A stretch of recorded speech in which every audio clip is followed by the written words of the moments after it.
आज के ज़माने में हम लोग सब चाहते हैं कि हम लोग यंग दिखें, और इस चक्कर में हम लोग इतने ब्रांडेड सैंपल खरीद करके बैठे रहते हैं और उस ब्रांडेड सैंपल में क्या केमिकल है ये कभी जानने की कोशिश नहीं करते हैं। तो इस चीज़ के लिए अवेयर होना बहुत ही ज़रूरी है, और सोसाइटी में अवेयरनेस होना ज़रूरी होगा। और इसके जितने भी साइड इफ़ेक्ट्स हैं डॉक्टर्स और अच्छे से बता सकते हैं। Kitchen, drawing room, dressing table, इन सब जगहों पे हम लोगों ने कैंसरस प्रोडक्ट यूज़ करना शुरू कर दिया है कि वो, और इतनी ज़्यादा हम लोग उसका इस्तेमाल कर रहे हैं, वो हमारे लिए एक हैबिट बनते चले जा रहे हैं। लेकिन इन 3 जगह पे यदि वो एंट्री कर चुके हैं तब आप सोच लीजिए कितना खतरनाक होता चला जा रहा है। इसलिए कैंसर पेशेंट बढ़ते चले जा रहे हैं। ऐसा कहा जा रहा है कि नॉर्थ इंडिया में नंबर ऑफ कैंसर पेशेंट्स बढ़ते चले जा रहे हैं।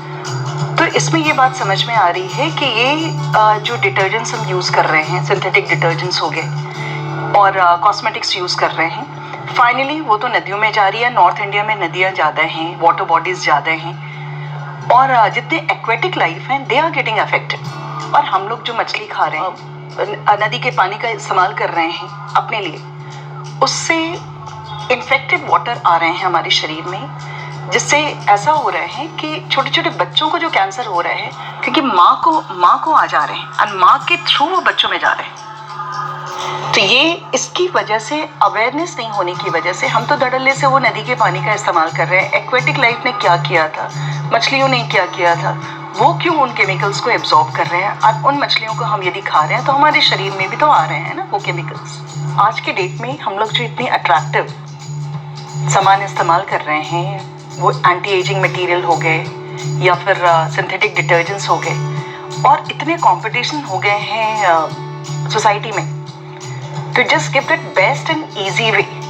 लेकिन उसके लिए मैन्युफैक्चरर्स ऐसे केमिकल्स डाल रहे हैं जो हमारी हेल्थ के लिए हैजार्ड होते जा रहे हैं, डेंजरस होते जा रहे हैं। और मैक्सिमम मटेरियल्स जो डाल रहे हैं, जैसे उसमें एक एग्जांपल हम लोग ले सकते हैं, नॉनल फिनॉल जैसा हम लोगों ने सुना है, उसके साथ और 9 कार्बन एटम्स अटैच्ड रहते हैं, जो चेन, उसको धड़ल्ले से इस्तेमाल किया जा रहा है। एंड सरप्राइजिंग पार्ट क्या है कि वो एक एंडोक्राइन डिस्टरप्टर है।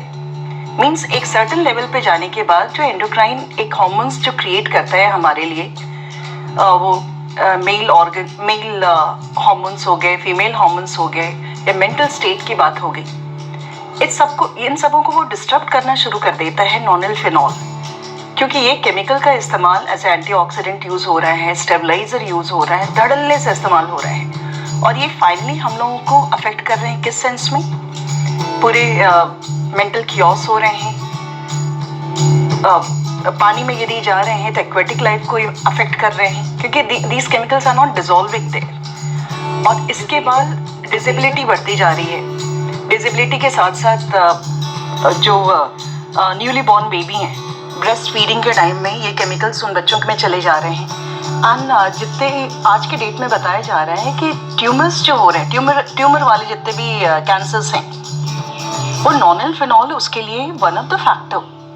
और इस चीज़ को हम लोग देख नहीं पा रहे हैं, क्योंकि एक सिंपल से एक एन्जॉयमेंट के लिए जो हम लोगों ने केमिकल्स इस्तेमाल करना शुरू किया है, ये मैन्युफैक्चरर्स इस्तेमाल करना शुरू किए हैं, ये हमारे लिए बहुत ही डेंजरस होते चले जा रहे हैं। और इस पर ध्यान देने की बहुत ज़रूरी है।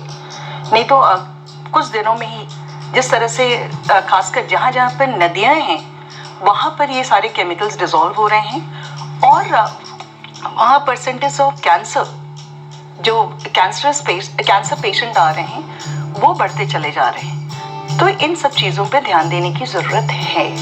जैसे एंटी एजिंग हो गया, या फिर वाइटनर यूज़ करते हैं, मॉइस्चराइज़र यूज़ कर रहे हैं। इसमें हम लोगों ने कभी सोचने की कोशिश की कि क्या केमिकल्स मिला रहे हैं ये लोग, और उन केमिकल्स का इंस्टेंट असर होता है। फेशियल हो गए या फिर ब्लीच हो जाते हैं।